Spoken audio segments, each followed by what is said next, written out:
Le PSG et le Stade de Reims se sont quittés sur un match nul, 2 buts partout, et on va débriefer ce match dans cette vidéo. Salut à tous les gars, c'est Azial. Aujourd'hui, on se retrouve pour une nouvelle vidéo et je vais pas y aller par quatre chemins, on va mettre directement les pieds dans le plat.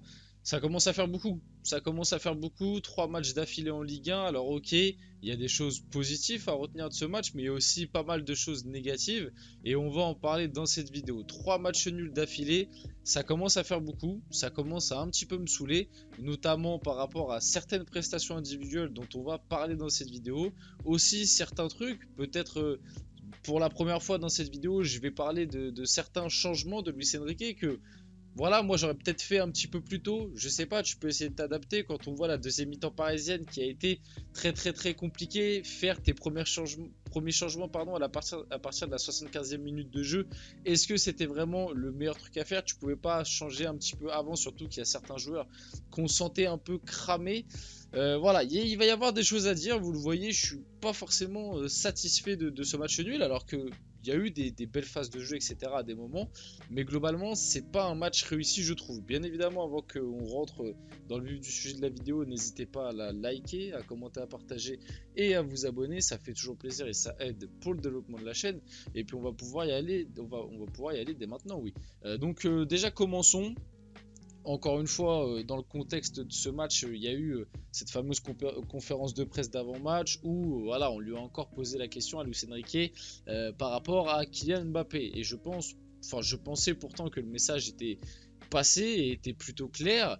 Voilà, on l'a bien compris. Mbappé en Ligue 1, il va de moins en moins jouer et Luis Enrique va de plus en plus se passer de lui. Le PSG, malgré tout, garde un matelas plutôt confortable. Heureusement que cette Ligue 1 n'avance pas et que parce que normalement le PSG qui enchaîne 3 matchs nuls, c'est quelque chose de très rare. Et malgré tout, en enchaînant 3 matchs nuls, tu as toujours 10 points d'avance. C'est ça qu'il faut se rendre compte. Alors certes, tu as perdu un peu du chemin, parce que je rappelle qu'avant ces 3 matchs nuls d'affilée, tu avais 14 points d'avance, tu n'en as plus que 10. Mais ça va encore, t'as pas non plus perdu toute l'avance que t'avais. Donc bon, la question sur Mbappé, moi je pensais que les médias et les journalistes avaient compris, mais apparemment non. On va continuer à poser cette question à Luis Enrique, alors que bon, je pensais que le message était plutôt clair, on l'a bien compris. Mbappé jouera les matchs de Coupe de France et jouera les matchs de Ligue des Champions. Maintenant, en Ligue 1, le PSG va se passer de lui pour commencer à préparer quelque chose de nouveau sans lui. Donc j'espère que les journalistes et les médias vont passer à autre chose au fur et à mesure de la saison et ne vont pas continuer à uniquement se focus à est-ce que Mbappé joue, à est-ce que Mbappé joue pas, pourquoi il ne le fait pas jouer. Ça y est, c'est bon, on a compris le truc. Donc Kylian Mbappé démarre sur le banc face à Reims à 13h. Il y a eu aussi cette petite surprise parce que oui, je ne l'ai pas précisé, mais il y a eu pas mal de turnover du côté du PSG. Officiel, Keylor Navas est titulaire pour affronter Reims. Ça faisait un petit moment qu'on n'avait pas vu Keylor Navas depuis la Coupe de France. Ça, c'est un petit truc annexe, mais je voulais le caler dans la vidéo. Voilà, le nouveau drapeau à l'effigie de Warren Zaïre-Emery dans le COP parisien. Ça fait plaisir de voir ce petit drapeau de Zaïre-Emery. Il y a eu aussi une petite banderole. Warren, le présent et l'avenir. Je pense qu'ils ont fait ça par rapport à son anniversaire, bien évidemment, qui était vendredi, si je ne me trompe pas, ou samedi, plutôt samedi, je crois, ou non, vendredi, bref, je sais plus, mais son anniversaire c'était il y a pas longtemps, donc il y a eu ça, moi j'ai trouvé que c'était des belles images, donc je voulais les caler juste ici. On passe à la composition du PSG, donc comme je vous l'ai dit, petit turnover quand même, du coup Navas au goal, Hakimi, Danilo, Beraldo, Hernandez, Ugarte, Zaïre-Emery, Soler.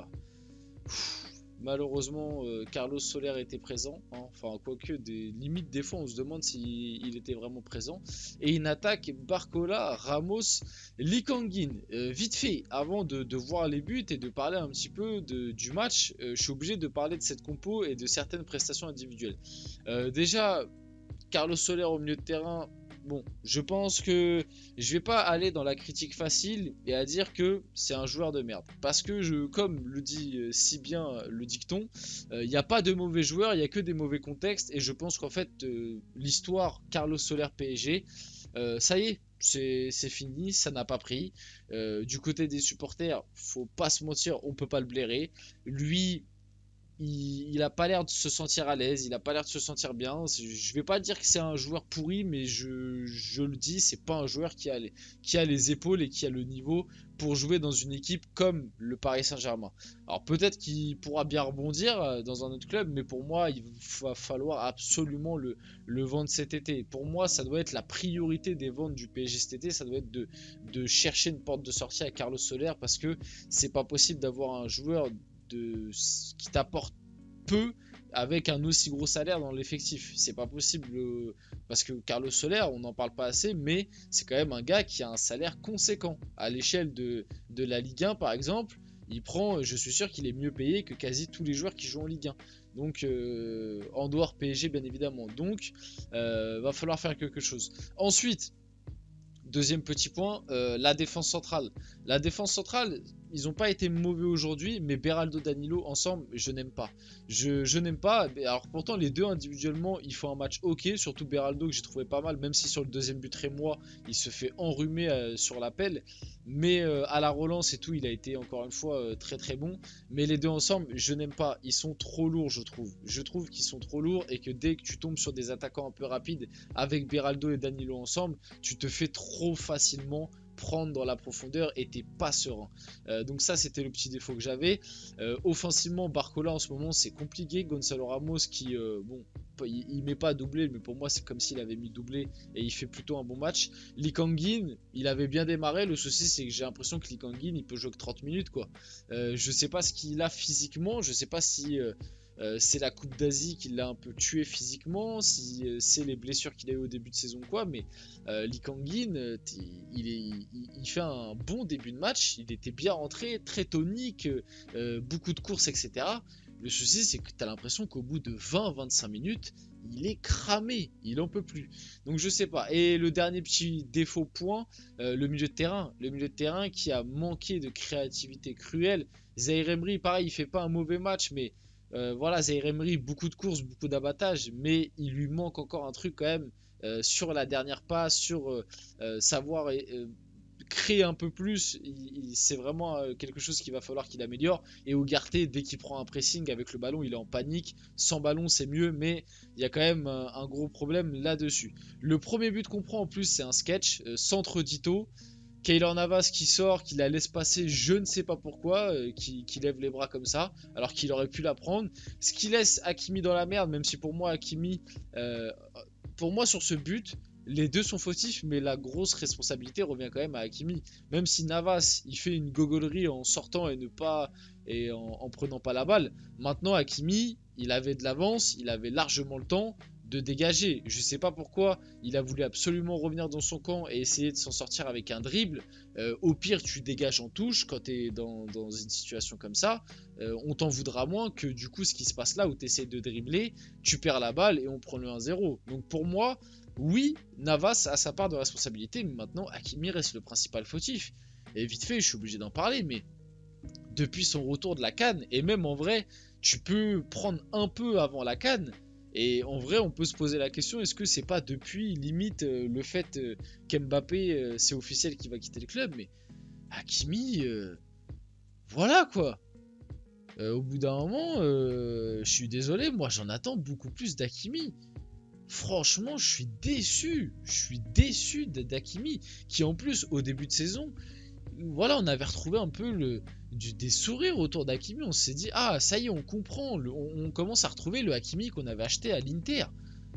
Mais là, franchement, depuis 2 mois, 2-3 mois, c'est compliqué. C'est compliqué. Et là, avec le retour de Nuno Mendes, attention. Attention à ce que Luis Enrique repasse pas sur sa base à 3 et que ce soit Nuno Mendes qui fasse le rôle qu'avait Hakimi. Attention, parce que Nuno Mendes, je trouve que il revient, et s'il revient au niveau qu'il avait avant, je suis désolé, avec le niveau qu'a Hakimi actuellement, il faut qu'il aille un petit peu sur le banc. Heureusement, le PSG s'est bien repris, d'abord sur un corner, en plus tiré par Hakimi, donc il n'a pas fait que des gogoleries, mais globalement, le match d'Hakimi est pas ouf, et avec cette grosse erreur, du coup, ça le fait basculer en pas très bon. Gonzalo Ramos marque, enfin, c'est Abdelhamid, du coup, un partout.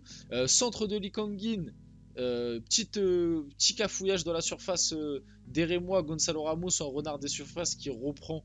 Ça fait 2-1 pour le PSG. Gonzalo Ramos a inscrit son 9e but de la saison avec le PSG, bien plus qu'un simple remplaçant. En plus, je trouve que ça a été limite le meilleur parisien dans ce match, en tout cas l'un des meilleurs.